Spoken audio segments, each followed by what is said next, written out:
come back tomorrow and you try, you're going over the body bag. James Belushi. I'll be here tomorrow. And Louis Gossett Jr. Hey, Rick. I'll be here too, man. in The Principal.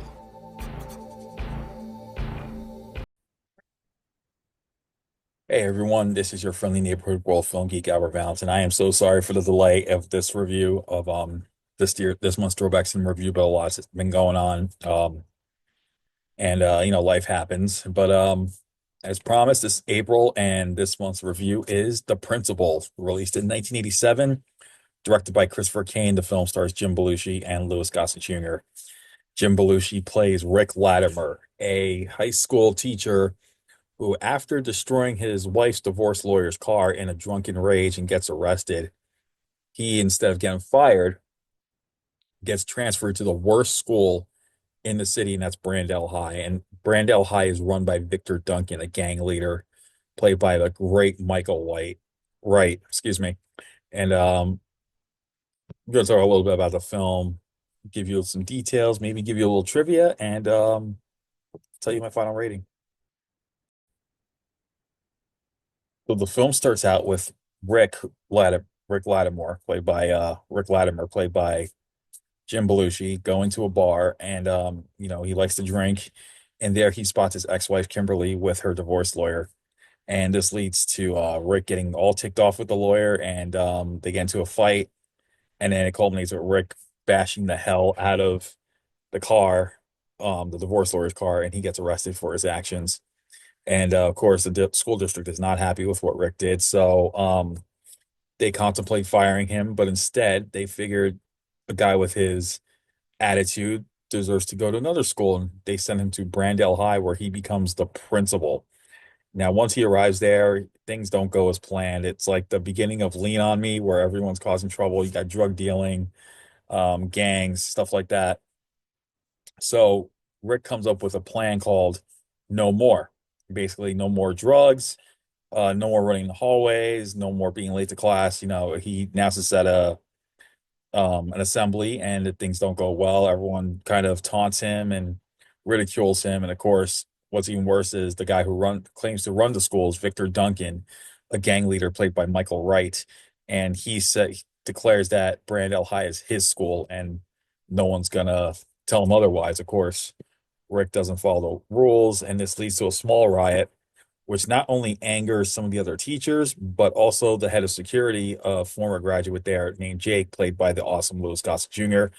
He kind of is like the sage, if you will, the guy who's gonna kind of tries to put Rick on the ground level. Of course, not all the time, but eventually, like Lean on Me, Rick starts to clean up the high school little by little.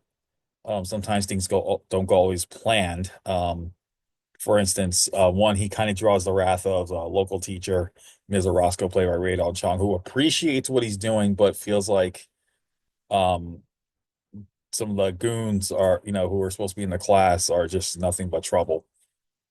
There's also the case of a single mother named Trina, who, believe it or not, is working for Victor, but Rick tries to get through to her, and despite an isolated incident where he tells her he will tutor her, he gets jumped by Victor's gang. And but Rick gives her the benefit of the doubt and gives her a chance to redeem herself. And she's played by Kelly Minter, who at that time was doing so much, playing high school students with attitude. Not just the principal, but that same year she played Denise in Summer School. And then a couple of years later, she would be in A Nightmare on Elm Street 5, The Dream Child. And she was originally supposed to be in The Lost Boys, and although she's credited, all her scenes were cut out of the film, most likely for pacing. Anyway, as Rick gets through to some of the guys, including Baby Emil, played by Troy Winbush, who would later go on to play one of Malcolm Jamal Warner's best friends on The Cosby Show, Victor's really ticked off. He's had enough of Rick, and he starts to make an example first by not only almost killing Baby Emil, but when he has his guys jump Rick, they also smash his motorcycle. So Rick takes it to the local shop that's run by Isai Morales and Jacob Vargas, who not only customized the motorcycle, but they give him a helmet with the customization saying El Principal on it, which is pretty cool. And this turns Rick into like a kind of a vigilante type briefly, but ultimately it is going to lead to a showdown between Victor and Rick. And of course, he's going to need some help. So Jake offers his help, and the two decide, it's on. So there's going to be a war at the school. It's inevitable, and that's pretty much the story. I mean, it's a typical.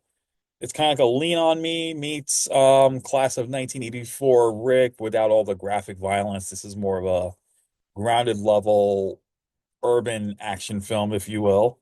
It's actually a pretty good movie. It did moderate when it came out. It grossed a total of $19 million. And let's get into a little bit of some of the trivia now for the principal.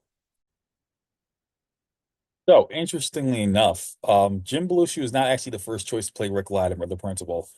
Michael Keaton was considered for the role, and was Gary Busey, but Gary Busey decided not to take the role because he was shooting Lethal Weapon at the time. As for Michael Keaton, it's unsure why he decided not to take the role. As for Victor Duncan, before Michael Wright was considered, martial arts um, stunt performer and the editor of Inside Kung Fu magazine, Curtis Wong, was actually in contention to play the role, and that would have been quite interesting had he had taken the role, because this would have had a martial arts edge to things. What's interesting is the scene with the riot. There was over 700 people, including stunt performers, and this, according to the stunt coordinator, it wasn't about when the fight started; it's about getting it stopped. So a lot of the stunt performers in the film were actually trying to stop the fight, and they shot the scene 12 times. That's how crazy this was. Um, and interestingly enough, did you know that Jim Belushi would reprise this role in a sci-fi film 7 years later? It actually happened in a movie called Abraxas, Guardian of the Galaxy with Jesse Ventura, where Jim Belushi played a high school principal who just happened to be named Rick Latimer. So technically, he's in a sequel to this movie. So technically, there's like a spin-off of sorts, if you will, which sounds kind of weird. But anyway, what am I giving the principal? I gotta say, as someone who grew up watching these movies, these high school urban style action flicks, where it's teachers versus students, this was one of the better ones. It may sound crazy, Jim Belushi does give a little bit of the humor that he's known for. But he also brings that attitude to the forefront, as does Louis Gossett Jr. Louis Gossett Jr. was a total badass. Doesn't matter what role he took, he was the guy you don't mess with. And of course, Michael Wright was also a great actor, who I later saw in Money Talks as the lollipop sucking um, rocket throwing guy, Aaron, rocket launcher guy, Aaron, who was really funny in that scene. Um, he was great as Victor Duncan. Yeah, the whole cast was pretty good in this movie for its time. So I'm gonna give the principal a solid A- on this one. This one totally deserves an A-. It's a great film. I highly recommend it. I don't know if it's playing on Tubi now. It was playing on Tubi when I saw the film. So check that out, but also check out your other streamers to see if it's on there. So yeah, the principal is getting an A-, because let's just face it, it's all about two words: no more. No more! So that's the end of this Throwback Cinema review. I had a blast watching the principal, and in May we will have the Chuck Norris star An Eye for an Eye, or Eye for an Eye. I'm sorry, not An Eye for an Eye. It's eye, just strictly Eye for an Eye. So that will be next month's Throwback Cinema review. So if you like this video, don't forget to like, subscribe, hit that notification bell. I do have a quick announcement to make. July 15th will mark the 10th anniversary of worldfilmgeek.com. And I don't know of a time yet. I'm thinking of one, but the plan is to do another live stream where I will talk about pretty much World Film Geek for the last 10 years. Give you guys some of my favorite films in general. I'm also going to induct this year's Hall of Fame for the first time in live stream form, because our whole cast is complete now. We have the 10 inductees. I announced it, announced the recent one, the last one just recently. So you'll get to see who's in this year's Hall of Fame. But like I said, for the first time ever, this will be done in live stream format. Um, so that's the big announcement. July 15th, worldfilmgeek.com's 10th anniversary live stream. And I hope to see you guys there.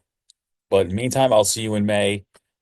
And keep going on his channel for interviews. I just posted one yesterday with Jeremy Luke for the upcoming Mob Cops, which comes out tomorrow. So until then, this is your friendly neighborhood world film geek, Albert Valentin, signing out.